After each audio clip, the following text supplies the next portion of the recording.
Ang pinakilala ko nga asawa ko po na mabuting asawa na si Lisa. Hello. Nay, kamusta po kayo? Magandang gabi po sa inyo lahat, Kuya Willie. Opo. Willie na lang po kasi latang matanda po ako sa inyo eh. Opo, nanay. Ano po gusto niyo sabihin sa inyong asawa?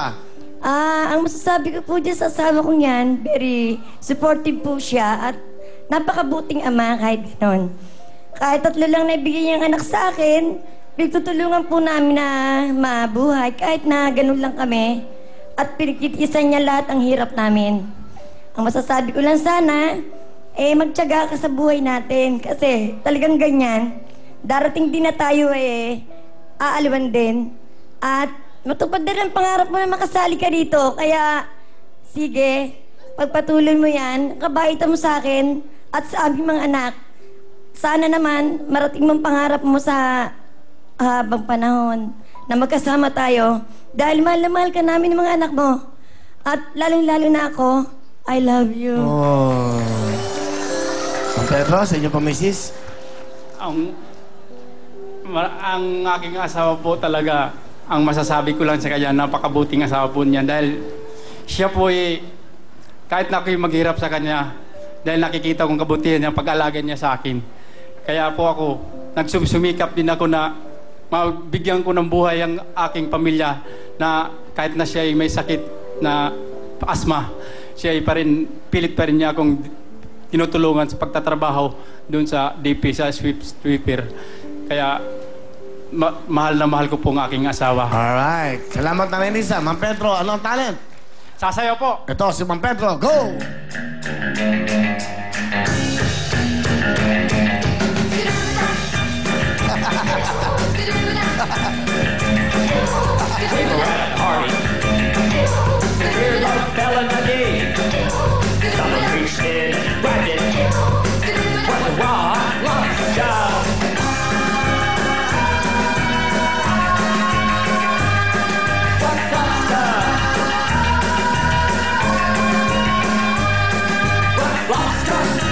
Okay, Ma'am Pedro. Napapagod ako sa inyo. Yan po ang kiti-kiti dance. 5,000! Kami po. Pagod ako. Hoy, Tony! Bate! Paring Tony. Binabati ko po yung boss ko, si Administrator Rafi Rodriguez. Lahat na sa LRT.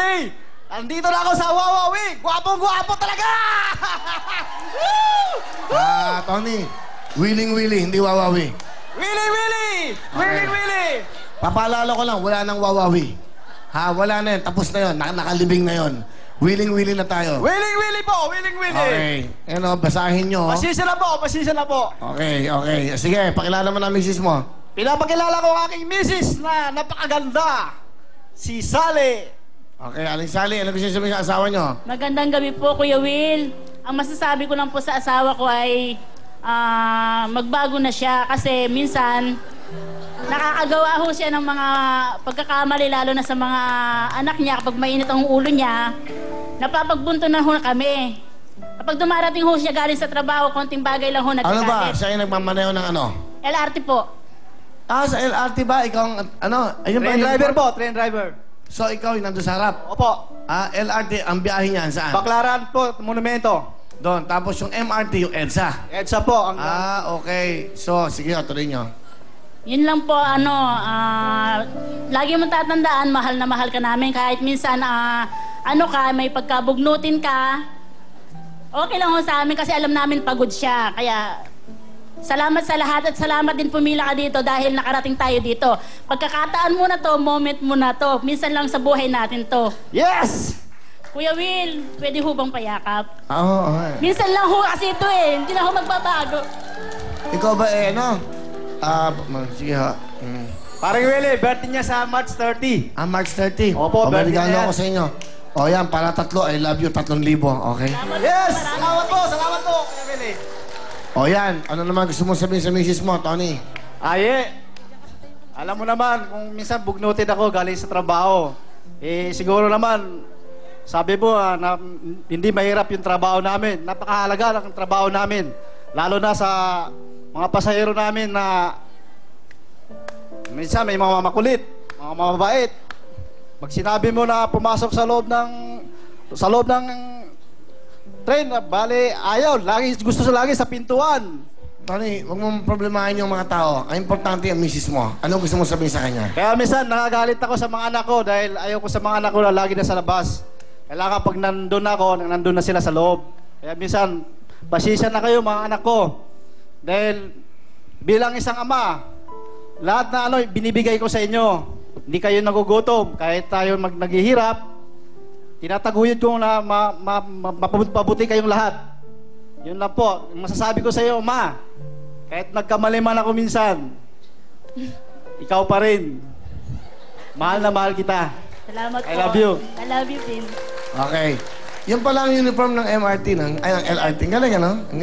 So, kailangan complete uniform kayo. Opo, complete uniform. Pagka Ilan taong ka na sa LRT? 5 years na po. Okay naman. Paano ba yung maneho ang LRT? Paano? Bale po, pag sa yung lumang train, dito sa Papo, parang sasakya din po. Okay. Meron siyang may parang clutch siya, may brake, may Ginakambyo. Hindi, sa baba po, sa baba. Okay. Yung pangalawa po, yung atras po, sa kamay. Abante, tapos coasting ka, tapos brake. Kailangan na mo yung mirror para nakikita mo yung mga pasahero kung may naiipit, minsan may mamakulit. Kaya kailangan titingnan Di mo. ba may warning yung tumutunog? Warning buzzer na, pero yung mga pasahero talagang Kasi pasaway. ito na ang pagkakataon. Sabihin mo yung mga pasahero natin para mag-ingat. Sa mga mahal namin ng mga pasahero, lalo na po, Roosevelt ang pansamantala po, wala po tayong biyahe doon. Ang biyahe lang po natin hanggang Monumento, Baclaran. Pero ginagawa ng management namin na muli magbiyahe tayo dyan. Yun lang po. Sana kung anong ina-announce ng mga train driver, sana pakinggan nyo. Hindi kayo nakikinig ng mga MP3 para pakinggan kung ano ang sinasabi sa train driver. So, kailangan makinig sa inyo para alam nila yung warning. Opo, para po sa kakapakanan po nila yon. Ilang segundo, ilang minuto yung pagbukas bago sumara. 20 seconds hanggang 35 seconds po. So, yun tama. O kailangan 30 minutes, nandun na po kami sa Baclaran, galing Monumento. May oras po yan.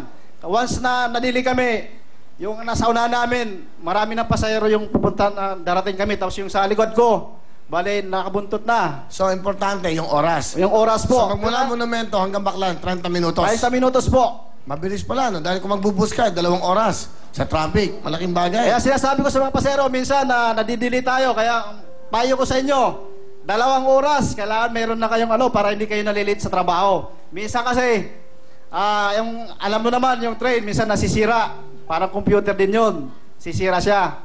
Kaya payo ko sa inyo para hindi kayo malit. 2 oras, meron na kayong bakanting Pag nasira man, 30 minutes, pwede na tayo ulit mag-abante.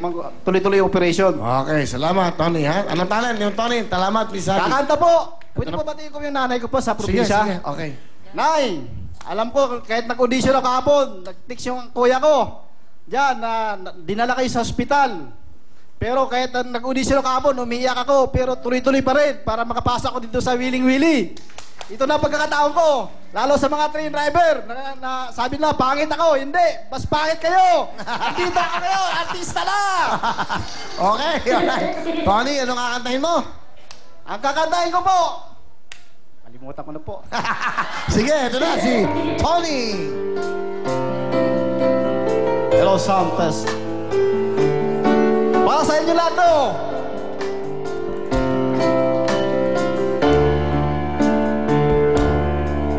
Kahit kunting liwanag ng pag-ibig ang sa akin ko'y ipahiwatig. Ang pag-asa'y di ko nakikita at ang kaligayahan ay kahit konting liwanag ng pag-ibig ang sa akin iyong ipahiwatig. Kung warin ko kay ganda ng langit,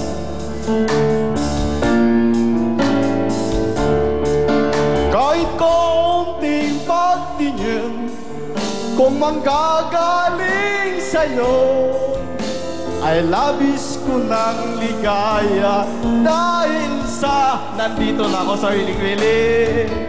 Kahit konting pagtingin kung manggagaling sa'yo, ay labis ko ng ligaya dahil sa ikaw ay mahal ko. Thank you very much, Tony. Salamat po! Let's go, Tony. Tony, halika. May 5,000 ka na. Maglalaro na tayo. Pwesto ng mga kamay. Good luck, Ma'am Pedro. At ito po ang ating mga mahabang sasakyan ng mga nagmamanayo. Good luck. Kantanong. Title, go. Title. Nandito ako! 1 point. Tony is correct. Yes! Pedro, meron pang pagkakataon ha? Habol. Taas kagad ang kamay. Kantanong.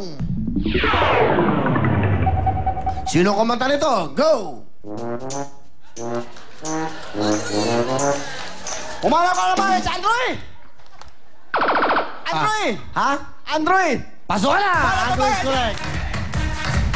Dalawa na lang po. Ito na si Dante at Lito. Dante, bate. Ayun ang camera. Go. Pinabati ko yung, Ayun. Nasa bahay ka lang kasi. Go. Ate.